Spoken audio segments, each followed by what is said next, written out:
நேரத்திலெல்லாம் என்னை உருவாக்கிய கிருபை இது. ஹல்லேலூயா, ஆமென். ஆடு மேய்ச்ச நீ அரசனாக போற. கர்த்தருக்கு ஒரு கைத்தட்டு கொடு.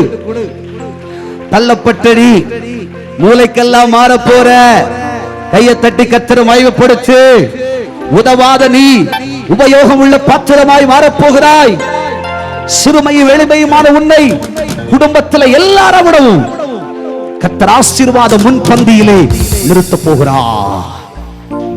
உங்க குடும்பத்துல எல்லாரையும் படிப்பு நீங்க தான் குறைஞ்சவங்க.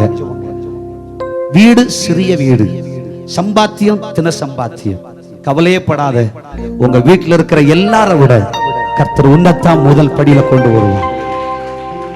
யாபேசை ஆண்டவர் எல்லாரிலும் மேன்மையாக்கியது போல இன்றைக்கும் ஆண்டவர் அதை செய்ய போகிறார். எத்தனை பேர் விசுவாசிக்கிறீர்கள்?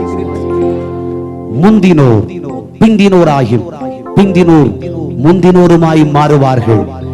இந்த வார்த்தை உன்னில் நிறைவேறும். நீ ஒரு எப்ராஹிம், நீ ஒரு சிறந்த தாவீது, நீ தெய்வத்தால் நேசிக்கப்படத்தக்கவன். தேவனுடைய பிள்ளையே, பல பேர் இயேசு இருந்த வீட்டின் வாசலை நெருக்கி அற்புத சுகம் கிடைக்காதா நின்று கொண்டிருக்கிறார்கள். எல்லாரும் முண்டி அடிச்சுக்கிட்டு முன்னாடி நிற்கிறாங்க. ஆனா ஒருத்தனை பாடை போன்ற ஒரு கட்டிலே சுமந்து திமிர்வாதக்காரனை சுமந்து கொண்டு வருகிறார்கள். ஐயா, எத்தனையோ மணி நேரமா காத்து நிற்கிறவங்களை எல்லாம் விட்டுட்டு கூரைய உடைச்சி அவனை இயேசுவுக்கு முன்னாடி வச்சாங்க. அங்கே நின்றவர்களுக்கெல்லாம் சுகம் கிடைக்கிறதுக்கு முன்னாடி தூக்கி கொண்டு வந்தவன் சுகம் பெற்று கைகளை தட்டி கொண்டு பாடி ஓடினான். கைகளை தட்டி கர்த்தரை மகிமைப்படுத்து. ஹல்லேலூயா. இயேசுவால முடியுமா முடியாதா? ஆகுமா ஆகாதா?